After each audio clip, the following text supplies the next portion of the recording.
Assalamualaikum warahmatullahi wabarakatuh. Selamat pagi Ibu Cindy Marisa serta rekan-rekan mahasiswa lainnya. Kami selaku kelompok 5 ingin mempresentasikan dan memaparkan materi pembelajaran berbasis masalah, yaitu Problem Based Learning atau PBL. Sebelumnya, izinkan kami memperkenalkan anggota kelompok 5, yaitu yang pertama Anissa Fadlatul Ulia, yang kedua Dwi Nantalia, yang ketiga Enggi Muhammad Kadis, yang keempat Santi Nur Hidayah, yang kelima Tineke, yang keenam Beta Lucia, yang ketujuh Adi Susilo, yang kedelapan Megawati, dan yang kesembilan Rahman Yudhistira. Pada pembelajaran problem based learning ini, ada poin-poin yang akan kami jelaskan, yaitu 1. Pengertian secara umum pembelajaran berbasis masalah atau problem based learning dan pengertian menurut para ahli. Yang kedua, ada tujuan model pembelajaran berbasis masalah atau problem based learning. Yang ketiga, fungsi dan manfaat pembelajaran berbasis masalah. Yang keempat, karakteristik pembelajaran berbasis masalah atau problem based learning. Yang kelima, tahap-tahap dalam metode pembelajaran berbasis masalah. Yang keenam, contoh masalah dalam metode problem based learning. Yang ketujuh, kelebihan dalam metode pembelajaran berbasis masalah. Dan yang kedelapan, kekurangan dalam pembelajaran problem based learning. Problem based learning atau metode pembelajaran berbasis masalah adalah metode mengajar dengan fokus pemecahan masalah yang nyata. Proses di mana peserta didik melaksanakan kerja kelompok, umpan balik, diskusi yang dapat berfungsi sebagai batu loncatan untuk investigasi dan penyelidikan serta laporan akhir. Peserta didik di sini itu didorong untuk lebih aktif terlibat dalam materi pembelajaran dan mengembangkan keterampilan berpikir kritisnya. Pembelajaran merangsang peserta didik untuk belajar dalam tim untuk memecahkan masalah dalam kehidupan nyata. Kemudian selanjutnya, saya akan menjelaskan pengertian problem based learning, pembelajaran berbasis masalah atau PBL menurut para ahli. Yang pertama itu menurut Dutch tahun 1945 dalam Aris Sohimin mengemukakan bahwa PBL adalah model pengajaran yang bercirikan adanya permasalahan nyata sebagai konteks untuk para peserta didik belajar berpikir kritis dan keterampilan memecahkan masalah serta memperoleh pengetahuan. Yang kedua, menurut Finkel and Thorpe tahun 1945 dalam Aris Sohimin menyatakan bahwa pengembangan kurikulum dan sistem pengajaran yang mengembangkan serta stimulan strategi pemecahan masalah dan dasar-dasar pengetahuan keterampilan dengan menempatkan para peserta didik dalam peran aktif sebagai pemecah permasalahan sehari-hari yang tidak terstruktur dengan baik. Kemudian yang ketiga menurut Kamdi tahun 2007. Kamdi berpendapat bahwa PBM adalah sebuah model pembelajaran yang di dalamnya melibatkan siswa untuk berusaha memecahkan masalah dengan melalui beberapa tahap metode ilmiah, sehingga siswa diharapkan mampu mempelajari pengetahuan yang berkaitan dengan masalah tersebut dan sekaligus siswa diharapkan akan memiliki keterampilan dalam memecahkan masalah. Tujuan model problem based learning. Peserta didik diorientasikan pada masalah, Maksudnya adalah guru dan murid dituntut untuk bersama-sama menemukan masalah yang biasa terjadi di kehidupan sehari-hari. Kemudian berusaha memecahkan masalah tersebut menggunakan konsep dasar pada bidang ilmu tertentu. Di sini guru hanya berperan sebagai pemberi motivasi, pengarahan serta memberikan evaluasi hasil kerja peserta didiknya. 2. Melatih peserta didik untuk berpikir rasional dan ilmiah. Maksudnya adalah ketika murid diberikan tugas, mereka dituntut untuk berpikir secara ilmiah dan rasional.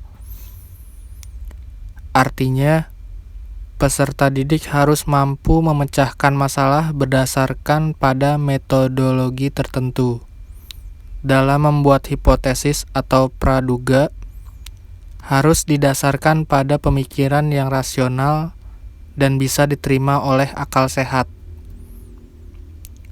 Unsur-unsur non-rasional tidak boleh disertakan dalam kajian yang dilakukan. 3. Mengembangkan budaya kerjasama yang sehat. Tujuan problem-based learning salah satunya yaitu memupuk solidaritas pada tim kerja. Mengharuskan adanya kerja tim, setiap individu siswa harus tanggap terhadap kelompoknya. Disiplin dalam melaksanakan job desk-nya, dan melatih tanggung jawab yang tidak membebankan pekerjaan pada orang lain. 4. Melatih rasa percaya diri. Rasa percaya diri dibangun dalam diri peserta didik ketika mereka selesai mengerjakan proyek yang menjadi tugasnya. Jika penelitiannya di bidang sosial, maka mereka harus mampu mempertanggungjawabkan melalui presentasi di hadapan audiens dan harus bisa menjawab pertanyaan yang disampaikan. Fungsi dan manfaat problem-based learning. Yang pertama, meningkatkan kemandirian dalam belajar. Pendekatan ini mendorong anak-anak untuk berinisiatif dan bertanggung jawab untuk pembelajaran mereka sendiri. Mereka didorong untuk kreativitas dan mengembangkan keterampilan yang akan bermanfaat bagi mereka hingga dewasa. Yang kedua, mendorong partisipasi aktif anak dalam belajar. Pada pendekatan ini, siswa duduk di kursi kemudi. Mereka harus tetap tajam, menerapkan pemikiran kritis dan berpikir out of the box untuk memecahkan masalah. Yang ketiga, mengembangkan keterampilan dalam dunia nyata. Kemampuan yang dikembangkan siswa tidak hanya diterapkan ke dalam satu kelas atau materi pelajaran, tetapi juga dapat diterapkan pada sejumlah besar mata pelajaran sekolah serta kehidupan sehari-hari di luar sekolah. Mulai dari kepemimpinan hingga kemampuan menyelesaikan masalah dalam konteks kehidupan nyata. Yang keempat, meningkatkan kemampuan kerjasama. Beragam aktivitas dan meminta siswa untuk berkolaborasi dengan teman sekelasnya untuk menemukan solusi. Pendekatan kerjasama ini mendorong anak-anak untuk membangun keterampilan seperti kolaborasi, komunikasi, kompromi, dan mendengarkan. Dan yang terakhir, mendorong penghargaan intrinsik. Penghargaan yang diperoleh jauh lebih besar daripada sekedar nilai A. Siswa mendapatkan rasa self-respect dan kepuasan karena mengetahui bahwa ia telah memecahkan teka-teki, menciptakan solusi inovatif, atau membuat produk yang nyata. Karakteristik yang melekat dalam model pembelajaran berbasis masalah yaitu 1. Siswa sendiri sebagai pemecah masalah melalui kegiatan kolaboratif. 2. Mendorong siswa untuk mampu menemukan masalah dan mengelaborasinya dengan mengajukan dugaan-dugaan dan merencanakan penyelesaian. Yang ketiga, memfasilitasi siswa untuk mengeksplorasi berbagai alternatif penyelesaian dan implikasinya, serta mengumpulkan dan mendistribusikan informasi. Keempat, melatih siswa untuk terampil menyajikan temuan. Dan yang terakhir, kelima, membiasakan siswa untuk merefleksi tentang efektivitas cara berpikir mereka dalam menyelesaikan masalah. Tahap-tahap dalam pembelajaran berbasis masalah. Tahap 1. Mengorientasikan siswa pada masalah, yaitu menjelaskan tujuan pembelajaran, logistik yang diperlukan, memotivasi siswa terlibat akibat pada aktivitas pemecahan masalah yang dipilih.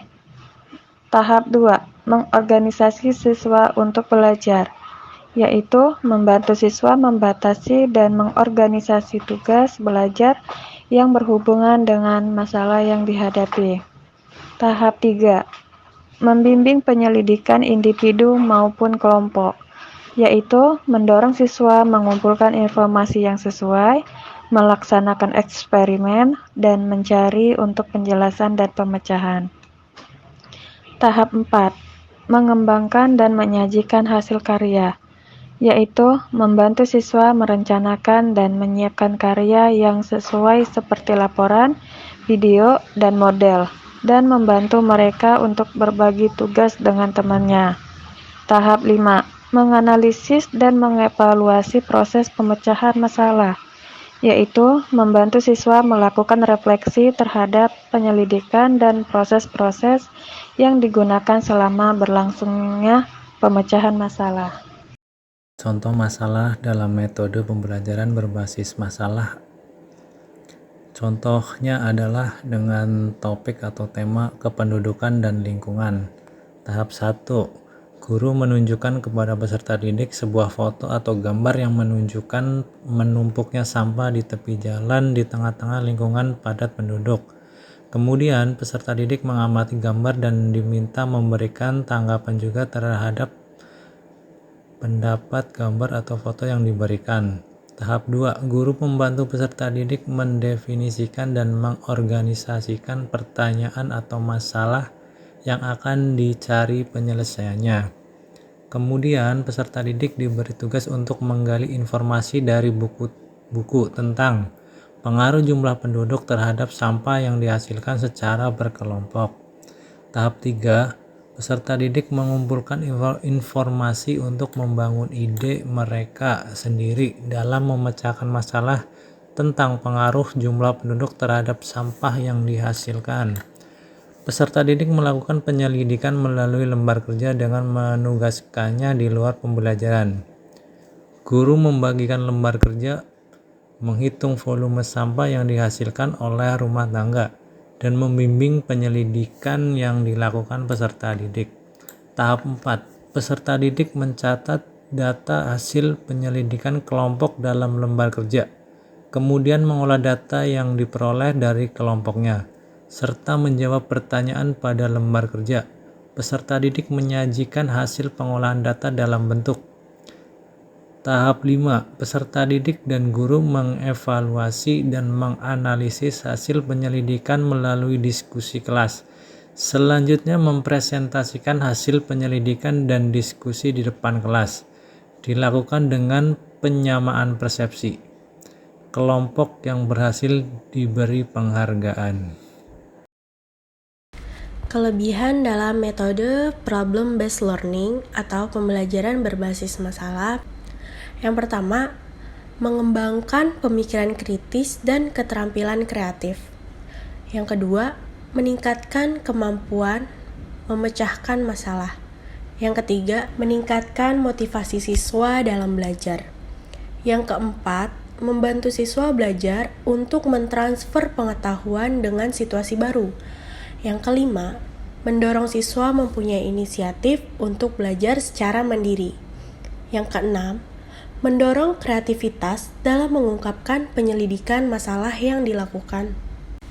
Yang ketujuh, pembelajaran berbasis masalah dapat membuat pembelajaran bermakna.